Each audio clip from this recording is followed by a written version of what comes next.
no counters in New York right now, right? Like, what happens if the two of you see each other on the street? Fight. You should be a monster. We are firemen! The heat doesn't bother us. We live in the heat.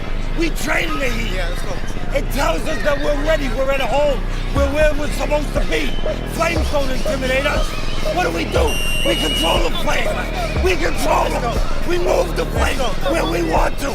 Everyone says, well, you should be harmless, virtuous. You shouldn't do anyone any harm. You should sheath your competitive instinct. You shouldn't try to win.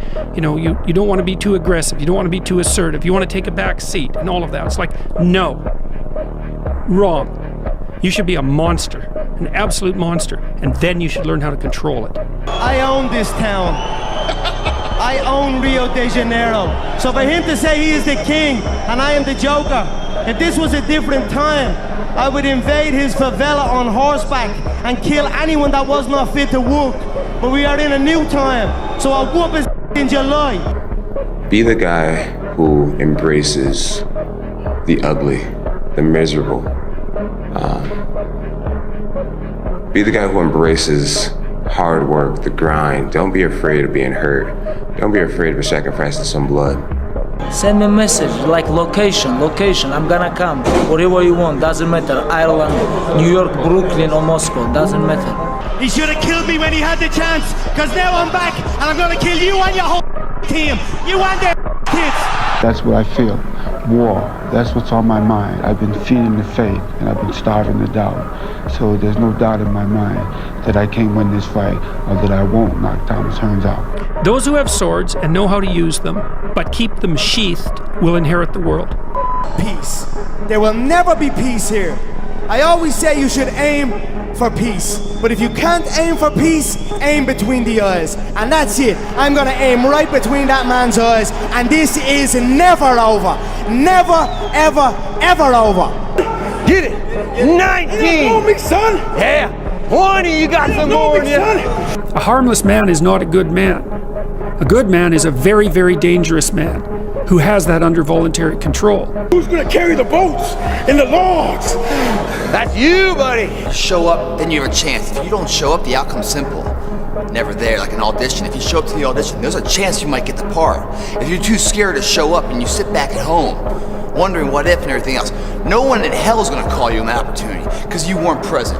The winners always show up. They're willing to lose in order to gain. Right now in life, your family's looking for that one guy right now. They're looking for that one guy who's strong, who's that pillar for the family in hard times. Make sure they look around and find you. These are the times right now for you to step up. Be that guy that can take anything. Stay hard. Retired Navy SEAL David Goggin described as one of the toughest men on the planet. I had to build this callous mind, and I built it through suffering. I built it through downright just crushing myself. If it was raining outside at 3 o'clock in the morning, if it was snowing, the first instinct is don't go out there and do it. My instinct was, we got to go out there. I don't apologize. In the end, I don't care whether you love me or you hate me, just as long as I win. The deck is stacked, the rules are rigged. Welcome to the death of the age of reason. It's pushing the water, and there's a jogger, actually. Look at this. Wow. It's a Florida man right there for you, Blake, jogging in the hurricane. For me, anger was good. Anger was good because it was motivating. The more I could create an enemy, the more I wanted to go out and kill those guys. If I could just, what did they say? You know, and what did they look like? Did they disrespect me at all? You know, and did that say something? Like, those are little things that can get me right in the emotional frame of mind that when I ran on the field and I said, let's fucking go. Pain motivates significantly faster and stronger than pleasure does. Like, people are like, no, passion's the right way. It's like, point a gun at a family member, all of a sudden, 10 out of 10 motivation. Pain. I had to invent a guy that didn't exist. I had to invent a guy that can take any pain, any suffering, any kind of judgment, be called whatever in the world, and be able to stand in the room and say, go yourself. Lose! I don't lose! I win!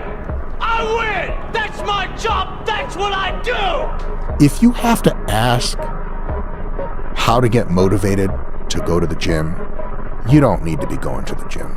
You don't want it enough. when you're sick and tired of looking and feeling like you'll show up. I'll see you there, because you're going to look in the mirror and you're going to be like, that. You're going to want to be in the gym. I swear to God, if you walk in the gym, I smell weakness in you. I swear to God, I'm going to eat you raw. Raw! Get it, David. Come on. Ah, there you go. There you go. Energy. Let it out. 7, 8, 9, 10. A machine here. There you go. Nobody works like David in this house.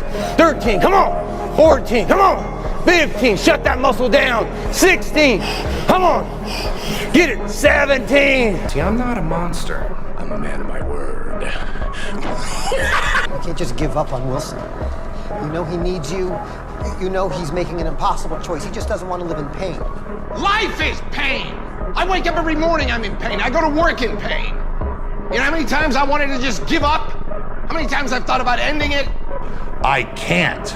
You can't? Are you kidding me? You just said I can't? Like, I want to slap that mother. You know what I'm saying? I can't. I don't have time for people that are weak and they say I can't. No, you can. You will. It's up to you. The ball's in your court. No more around. You want your life to be better? I can't help you. Lee can't help you. Joe Rogan can't help you. Ari can't help you. God can't help you. Only you can help you. Grab your balls, get a notebook, and write down what the you're gonna do this year. And this is it. You're not gonna have these problems. Fuck the drugs, the cigarettes, that dumb. It all starts today, all right? No more excuses. This is the year of the soldier. You'll be less than. You'll be a loser if you don't. I can't leave the gym. You won. You won. When you walk out of here today, you know, you've won. Imagine walking out the door a loser. I'd rather die. I would rather die than be that loser guy. Think about that. Do you want to walk out that door a damn loser, or do you want to walk out the door a winner? You know, I'll fight to the death. And sometimes I actually went close to death. It sounds crazy, but you got to give it that much if you want results. Otherwise, you'll be like everybody else. The majority of the population, they think they're training hard. That was hard. So many people live average, mediocre lives. They're swimming in the sea of mediocrity because they have not done the things to break through their limiting beliefs. I fly home tomorrow. Is that what you want to do? You come all this way, have one bad day, and you're ready to back down? No, but that's... You love this game? I mean, love it with your whole heart. Because if you don't, let's not even bother. Let's not open that door. They're just gonna slam it right in our face. I love this game. I live this game. And there's 1,000 other guys waiting in the wings who are obsessed with this game. Obsession's gonna be talent every time. You got all the talent in the world, but are you obsessed? Is it all you ever think about? Let's face it, it's you against you out there. When you walk on that court, you have to think, I am the best guy out there. I don't care if LeBron's playing. Pain in your muscles and aching, and just then go on and go on and then go on. And this last 2 or 3 or 4 repetitions, that's what makes actually the muscle then grow. And that divides then one from a champion and one from not being a champion. If you can go through this pain barrier, you make it to be a champion. If you can't go through, forget it. And that's what most people lack, is on this having the guts to go in and just say, I go through and I don't care what happens. You know, it aches, and if I fall down, I have no fear of fainting in the gym, because I know it could happen. I threw up many times while I was working out, but it doesn't matter, because it's all worth it. He's heavy! I know he's heavy. I'm out of strength! Then you negotiate with your body to find more strength, but don't you give up on me, Brock. You keep going, you hear me? You keep going, you're doing good, you keep going. Do not quit on me, you keep going. It hurt! I know it hurt, you keep going. You keep going, it's all hard from here. 30 more steps, you keep going, Brock. Come on, keep going. Burn! And let it burn! It's all hard, you keep going, Brock. Get back to work. It's time to get back to work. Stop hearing yourself talk. Get off the podcast. Don't be on social media too much. Cut out all the noise. Get back to the mental lab. Where you fight, anger's your biggest tool. fighting angry, that drains you twice as fast. Yeah, the guy in the ring is your enemy, but if all you're trying to do is kill him, then you expose yourself. You leave yourself vulnerable. God protects yourself. Make his mistakes be his destruction. Your mind has to be stronger than your feelings. Your mind has to be stronger than your feelings. Think about every poor decision you've made in your life. There was more emotion that was involved in it than there was mind. Every single one of them. Think about it. Really was. Your feelings keep you in bed. Your mind tells you, get up. When you're built different than everybody else and you have this desire for more and this desire for achievement and this desire to win, everybody else looks at you like you're up. And they'll tell you that too. You know, what the is wrong with you? Like, why can't you just relax? Why can't you just do this? Why can't, because I'm just not built that way, man. Will you take something away from what Rockman did in the first fight and kind of use that? I take the life. That's what I do. Rockman and those guys, their eyes haven't seen what I've seen. I'm ordained for this. I've been to Valhalla. I've seen the most vicious and most cruelest and coldest white people in the world. They accept me. You can't stop me. Him. Joe, in 16 hours' time, this man is gonna learn that if you disrespect a person's kindness and take it as a weakness, you must pay. Tomorrow night, I'm gonna make this man pay with his life, and I mean it. You're dead in that octagon tomorrow night. Never give up. Never in your life give up. Keep driving through the goddamn pain. Muscle through the pain. Muscle through the goddamn pain. I will be the one that is physically harder and mentally stronger, and I will work to maintain that position. You won't beat me. If knocked down, I will get back up every single time. Hard work looks horrible. It's not motivating. It's not motivating at all. It ain't like Rocky round 14 where he gets knocked down and he goes like this to Apollo Creed. It looks like a man being stuck in a dungeon and there's no way out. But you had the key. But you refuse to use it. And that's nothing motivating about that. I was born in Jamaica with nothing. I live in a wooden shed, zinc roof. The audacity to me said I couldn't do it. The arse said I couldn't do it. Look at me now. Living there. Pound for pound. Headshot dead. That's it. There's no passion. There's no motivation. There's no, oh my God, man, this is, no. It's every day of your life just doing. No passion, no discipline, no motivation. Yeah, all these words, I hate that so many people use these words now because it's watered. It's someone sitting in a room by themselves and they figure themselves out and say, God, this is gonna suck. Where's passion when you're 300 pounds? Where's the motivation when you can't read and write? Where is it? So how did this happen? I just did. Mike Tyson.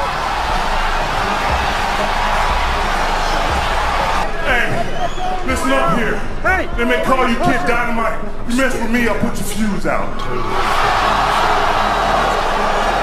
No, not that one. This one is. Sign the contract, big boy. Sign the contract. Manifesting is real. When you figure out who you are and what you want to do, and you devote your life to it like a maniac, like you're all in on this thing, and you manifest, most of these people end up, doing what they say they're going to do and being who they say they're going to become. It's real. If I see something, I see an opportunity, I'm going to go for it. Yeah. You know what I'm saying? We only, we're all going to die one day. Yeah, it's true. So we live like that. Live like you could die tomorrow. Go for it. There's no excuses. There's no days off. There's no, not willing to grind and, everybody's against me and this didn't happen for me because of this and that and all this whining and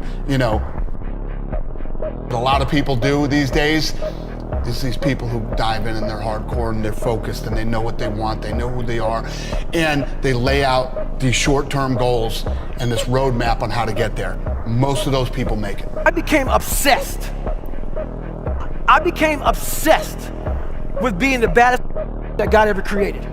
Am I that? I don't care. I believe it. And I was trying to tell him, once you become obsessed with something, obsessed, it's okay to be unbalanced for a while. It's okay. Don't be all this stuff people say, you gotta be balanced. To be the best in the world at what you do, it's not about being a Navy SEAL, people. The best at what you do, you have to be unbalanced to find every bit of fucking energy and strength that you have to pull it off. I always felt like I could do anything. That's the main thing people are controlled by. Thoughts, their perception of themselves. They're slowed down by their perception of themselves. If you're taught you can't do anything, you won't do anything. I was taught I could do everything.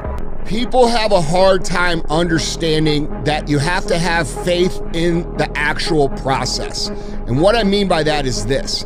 When you start out at, trying to win in business and you don't have much experience, when we break down the overall mission into critical tasks, it sometimes is hard for us to believe that those critical tasks are going to compound and produce the end result that we're after. And so in the beginning, we have to have a little bit of faith and make sure that we keep executing over and over and over again at a daily level. And as that happens, and as you do that enough, you will start to see little glimmers and little sparkles of the outcome that you desire. All right, and what that does is that reinforces the belief that you are on the right track, which gives you even more faith to continue to execute. When I'm hurt, I love it. I love that feeling because it's real. That's the most realest feeling that you could ever have, is being in pain, because everything else, happiness could be fake, crying could be fake, but pain, that's real. I got kicked in the leg. It hurt a little bit, but I walked it off. When I got kicked in the leg and I smiled, that was real. If you want to be great, you want to be best ever at what you do, you're going to be misunderstood by everybody because you're going to be so obsessed and so driven to get there. That's what it takes. That's the truth. It takes every second of your life. Anybody says balance? Yeah, balance is important for a lot of people. It is. But if you want to go to that edge where people do not like you, don't understand you, question everything you do, you've arrived. When you are misunderstood to the point where people think you're psycho and you're nuts and you're this and that, why are you in the gym at 1 o'clock in the morning? You just got through doing an op for 13, 14 hours after Ranger School, man, at the gym. What's wrong? You will never understand what is wrong with me. And that's why I'm so glad you don't, because I'm in the right spot. When people don't understand you anymore, you're in that spot of obsession and drive where people are like, what the? There's 10,000 times more going on inside the head of a man than you have any idea. He's carrying burdens that you don't have a clue about, and he don't know how to express them, and he don't know what to do about it, and he figures if he puts it out there and communicates it, he's just going to be shot down, called a fool, called weak, so he carries it inside, and you have no clue the burdens and the hell that most men are carrying inside and not even showing you. There's this line that I heard David Goggins say on Rogan, and I can't remember who he was saying it to or what he said in response to, but he just said, I'm David Goggins. I remember him saying it, and I thought to myself, like, you want to be able to say that in the mirror to yourself and not laugh at yourself. And the only way that I can do that is know that when no one's watching, I work harder than when they're watching. And thinking about it like that has given me this persistent and ever-present scorecard or third party that's like, no one's watching, which means now you have to work, because otherwise you're full of... We don't rise to the standards we have when others are watching. We fall to the standards we have when no one is watching. The only work that really matters is the work that no one sees. It shows you who you really are, rather than who you say you are. Out of the 100 men that go into war, 10 shouldn't even be there. 80 of them are just targets. 10 do most of, or 9 do most of the fighting. 1 is a warrior. And it's a true quote to life. I saw it going through training. I saw it everywhere I went. There's so many people who just show up to life that shouldn't even fucking be around. And there's few people who do all the work. I wanted to be part of that 9, and I'm working towards being that 1. And that's just how I live my life. I think a real man is born to serve. And serve means provide for those that are in your sphere of you to provide for. It means to protect. It means to encourage. It means to teach and to train. And sometimes it means to step back and let them hit the wall. Sometimes the best service you can do for somebody is to, when it's all done, walk up and look down and say, did that hurt? You know, that's what they needed. But we won't do that because it makes us look bad, and even in our service to others, we do it for ulterior motives, you know. But yes, I believe that very strongly. I believe if you spend your whole life to yourself, for yourself, you have no purpose of being here. The disciplined people execute no matter what, because the outcome of what they're doing is more important than how they feel that morning. It's cold, it's hot, I didn't sleep well, I had a nightmare, I don't feel like it, it's gonna hurt. Who gives a crap, right? The disciplined person takes action no matter what. The self-developed person takes action no matter what. The self-mastered and self-developed person is also someone who has developed impulse control. You're able to lock in and stay focused. You are one decision away from changing your life.